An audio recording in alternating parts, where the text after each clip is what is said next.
Iranians are superstitious. Every morning, Ali performs the same ritual, a zakat. روزشو اول با صدقه شروع میکنه به نام خدا و صدقه دادن چی به قول من بیماران میگه نوشته روش دیگه بیماران و صدقه رفع بلاست حادثه‌ای تصادفی بلا دور میشه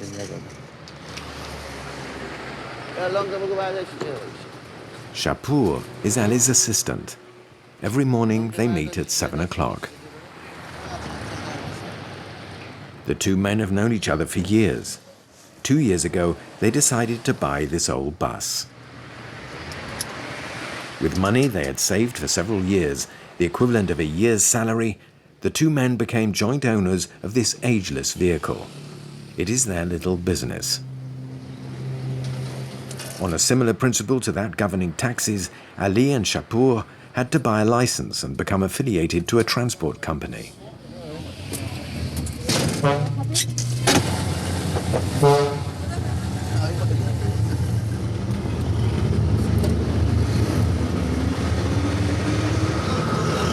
همه به نام خدا شروع به کار میکنیم میایم ترمینال بریم مثلا ما مسافر بلیط فروختن یا نه بعد کدوم مسیر باید بریم سوال میکنیم از دفتر ترمینال به کدوم سمت بریم تهران بریم مشهد بریم رشت بریم شهرهای مختلف هر جا که مسافر بیشتر باشه اون مسیر ادامه حرکت.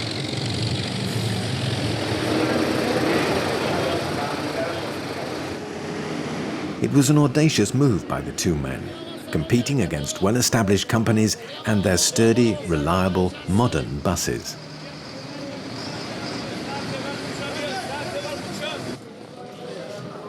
The departure point is the bus terminal. It's a symbolic spot at the crossroads of religions and civilizations, with the Middle East to the west and Asia to the east.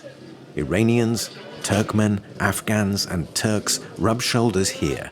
Nearly 500 buses per day setting off from the terminal to every part of the country.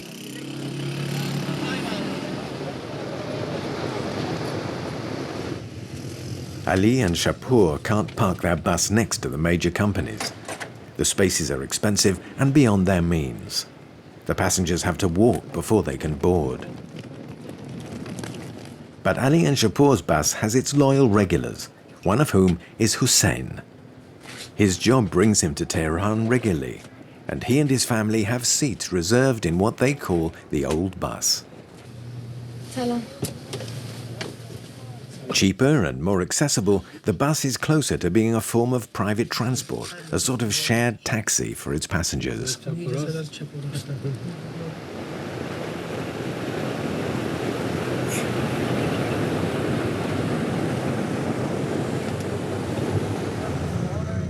Each time he takes the bus, Hussein meets other regulars.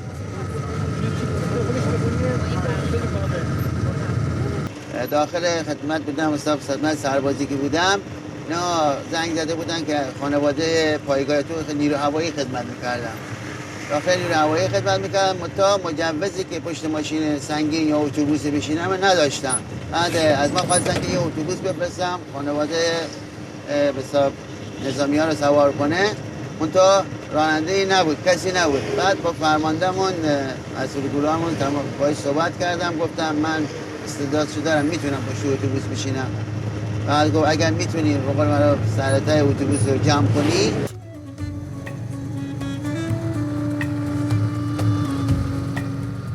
These mountains of the Alborz chain formed a sort of natural barrier against war and invasion, protecting Persia for a while from the Mongols in the 12th century and the Uzbeks in the 17th. These mountains are both beautiful and dangerous, and the Iranians admire and fear them in equal measure.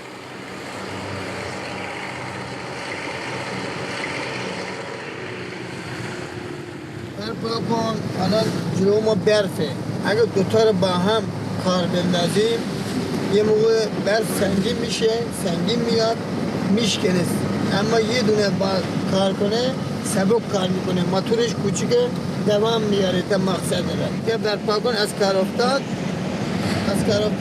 نمک چیز پیاز میمالیم که باران با اینا ایسته چروش یخ نزد اونم بسته میشه نمیتونه بره.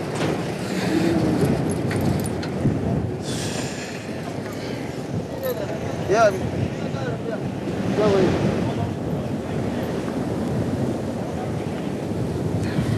همین چند روز پیش بود که تو برفا یخ داشتیم میرفتیم تا اینکه بادمون در اثر سرما یخ زد و ترمز و بقول معروف بوقمون اینا همه یخ زد. علتش چی بود؟ سرمای بیش از حد. یه مقدار دیگه اگه رو برفای میسید گازوئیلمون هم یخ میزد و گازوئیل هم نمی‌کشید، موتورم خاموش میشد و بلافاصله تمام لوله آب و همه چی ماشین یخ میزد. In the space of a few minutes, the temperature drops dramatically. It's now minus 10 degrees Celsius. The mountains of this part of Iran have their own microclimate. They're situated between the Caspian Sea, which is wet, and the deserts, which are dry. The range of temperatures is one of the most extreme on Earth.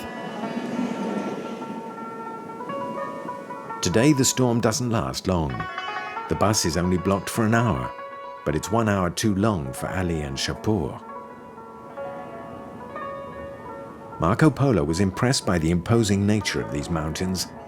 In his description of the world, he described Mount Damavand, a sacred peak in Iran, as a high and majestic monument.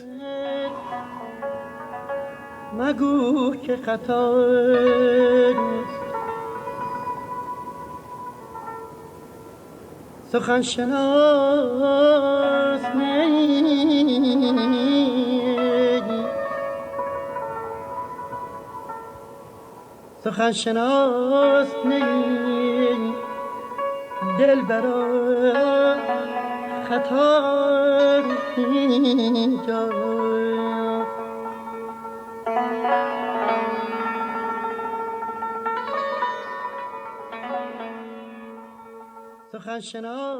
The Silk Road's traders chose a route through these mountains to avoid the sweltering heat of summer. They also conferred a sacred character on these mountains, hoping thereby to conquer the fear with which these peaks filled them. For Shapur, these trips have added significance. A few years ago, he miraculously survived a serious accident aboard another bus.